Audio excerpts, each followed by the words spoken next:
그래서 BOK 모형이라고 하는 것이 정말로 이제 과거 데이터를 잘 설명하는지, 잘 설명한다면 이제 뭐 좋은 모형인 것이고요. 그래서 이제 그 모형을 가지고 이번에 중앙은행이 금리를 인하한다면 앞으로 어떤 현상이 나타날까? GDP는 몇 퍼센트나 상승하고, 그 다음에 고용률은 몇 퍼센트나 또 뭐 상승하고, 그 다음에 물가 상승률은 어떻게 되고, 경제 전반적인 상황은 어떻게 변할 것인가를 이제 모형을 통해서 예상해 볼 수 있습니다.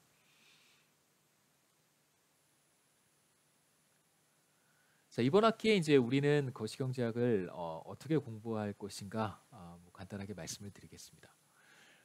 거시경제는 크게 장기의 문제, 롱런 매크로와 단기의 문제, 숏런 매크로로 구분을 할 수 있는데요. 장기의 문제가 뭐냐면 주로 경제 성장, 경제 발전 혹은 기술 진보. 무슨 기술 진보라고 하는 것은 기본적으로 이제 R&D를 통해서 나타나는 것인데요. 장기의 문제는 주로 이제 경제 성장에 대한 이야기를 다루는 것이고요. 단기의 문제는 그냥 한 단어로 말씀드리면 경기 변동입니다. 그래서 거시경제학은 장기 경제 성장과 단기 경기 변동에 대한 뭐 과목이다, 이렇게 이제 간단하게 말씀드릴 수 있고요. 경기 변동은 아까도 말씀드렸듯이 비즈니스 사이클스라고 부르기도 하고, 혹은 뭐 booms and recessions라고 부르기도 하고요. 경기가 과열되는 현상, 붐이라고 하고, 그 다음에 경기가 침체되는 현상, 침체, 리세션이라고 부르고요. 뭐 침체보다 더 나빠지면 그때는 이제 디프레션이라고 부르겠죠. 그래서 단기의 문제는 이제 이런 경기 변동 과정에서 나타나는 다양한 현상들, 실업률이 상승한다든가, 혹은 물가 상승률이 상승한다든가, 혹은 뭐 경기 침체가 매우 오랜 기간 동안 지속된다든가, 이제 이런 것들을 살펴보는 섹션이라고 할 수 있습니다. 그래서 우리는 거시경제학의 장기 문제를 이제 1학기 초에 살펴볼 것이고요. 그 다음에 중간 시험 전후로 해서 단기 문제를 살펴보고, 그 다음에 거시경제 이론들 가운데 이제 소비 이론이라고 하는 것이 있고, consumption이죠. 그 다음에 투자 이론이 또 따로 있고요. investment. 그 다음에 정부의 기능이라든가 정부의 정책과 관련된 또 이론들도 또 따로 있습니다. 그 다음에 뭐 환율과 국제금융도 굉장히 중요한 이슈겠죠. 환율과 국제금융은 제 전공이 아니어서 이번 학기에는 보지 않도록 하겠습니다. 그래서 단기 경기 변동까지 우리가 이슈를 다 살펴본다면 시간이 될 때 소비, 투자, 정부의 선택까지 우리가 한번 보도록 하겠습니다.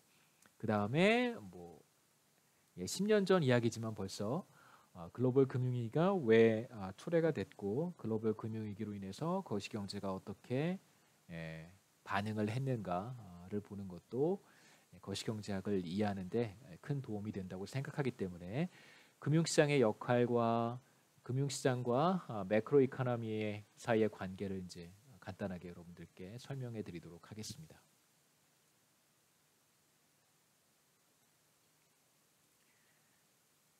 그래서 간단하게 데이터를 한 이제 4개, 서너 개 정도 준비를 했는데요. 아까 이제 처음에 말씀드렸듯이 한국의 1인당 GDP가 1960년부터 2018년까지 데이터가 있어서요. 2018년까지 데이터를 제가 한번 그려봤습니다. 그래서 그림에서 보시면 그래프에서 보시면 1960년에 뭐 대략 한 지금 소득으로 하면 한 150만 원도 벌지 못했던 것이죠. 1년에 연간 소득이 평균적인 대한민국 국민이 한 연간 소득이 150만 원, 지금의 화폐 가치로. 하지만 2018년에는 대략 한 2만 7천 불 정도 연간 소득, 굉장히 가파른 속도로 상승을 했습니다. 보시면 이때 한번 1인당 GDP가 일시적으로 하락했던 적이 있는데, 이때가 바로 우리가 잘 알고 있는 Asian Financial Crisis라고, 우리는 이제 IMF 경제 위기라고 부르고요. IMF로부터 우리가 달러가 부족했었습니다. 달러가 부족해서 IMF로부터 이제 긴급 달러 지원을 받은 것이죠. 그 다음에 이제 한 번 더 보이는 여기가 여러분 잘 알고 계시는 글로벌 금융위기, 리만 브라더스 사태로 인해서 촉발된 글로벌 금융위기고요. 아직 데이터가 나오진 않았지만 제 생각에 한 번 더 여기에서 한 번 더 비교적 아마도 이때의 위기와 이때의 위기의 중간쯤 되는 한번 침체가 이렇게 나타나지 않을까 생각을 합니다. 그 다음에 이제 한국의 실업률인데요.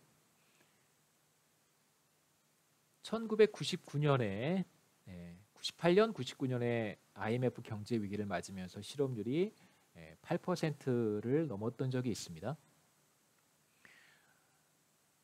그리고 이때도 여러분 보시면 글로벌 금융위기 이후에 실업률이 상승했던 시기가 눈에 띄고요.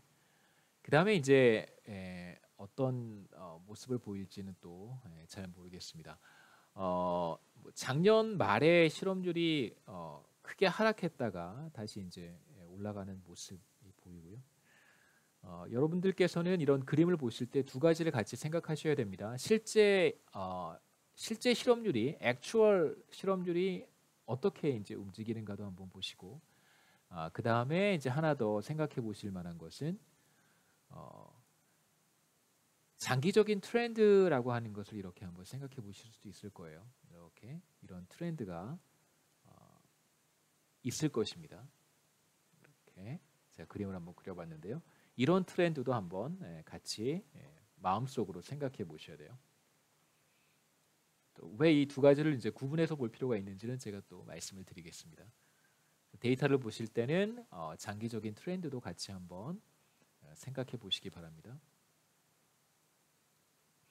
그다음에 이제 물가 상승률 같은 경우에는 이제 80년, 90년, 80년대 중반 이전까지는 물가 상승률이 엄청나게 변동을 했던 모습을 보실 수 있고요. 두 번의 피크가 있었는데 여러분 뭐 한 번쯤 들어보셨을 텐데 1차 오일 쇼크, 오일 샥이 두 번 왔었는데 1차 오일 샥, 2차 오일 샥을 이제 가리키는 것이고요. 그 이후에 이제 전반적으로 물가 상승률이 10% 아래로 떨어집니다. 보시면 90년대에도 물가 상승률은 비교적 높은 편이었고요. 5%를 넘었던 적이 많고, 이제 2000년 이후에 물가 상승률이 이제 전반적으로 크게 하락하는 걸 보실 수 있습니다. 이제 최근 들어서는 물가 상승률이 마이너스를 기록했던 적도 있습니다.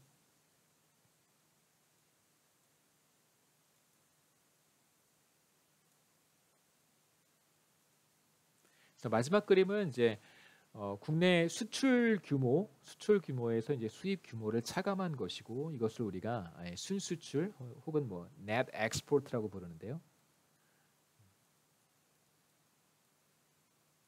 우리가 외국에 수출한 것의 총 가치를 수출이라고 그냥 통상적으로 부르고, export, 그 다음에 우리가 다른 나라로부터 수입한 재화와 서비스의 가치를 이제 import라고 부르는데요. 그 둘의 차이를 net export라고 부르고, 나중에 또 말씀드리겠지만 그냥 줄여서 NX라고 이제 쓰기도 합니다.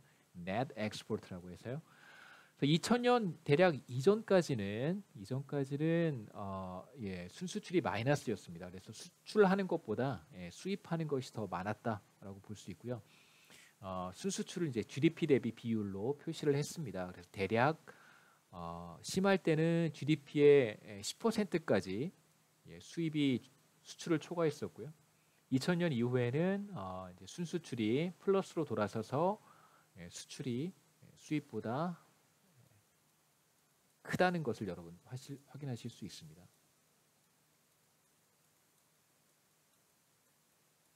여기까지가 1장의 내용이고요. 이어서 또 2장 강의도 확인하실 수 있습니다.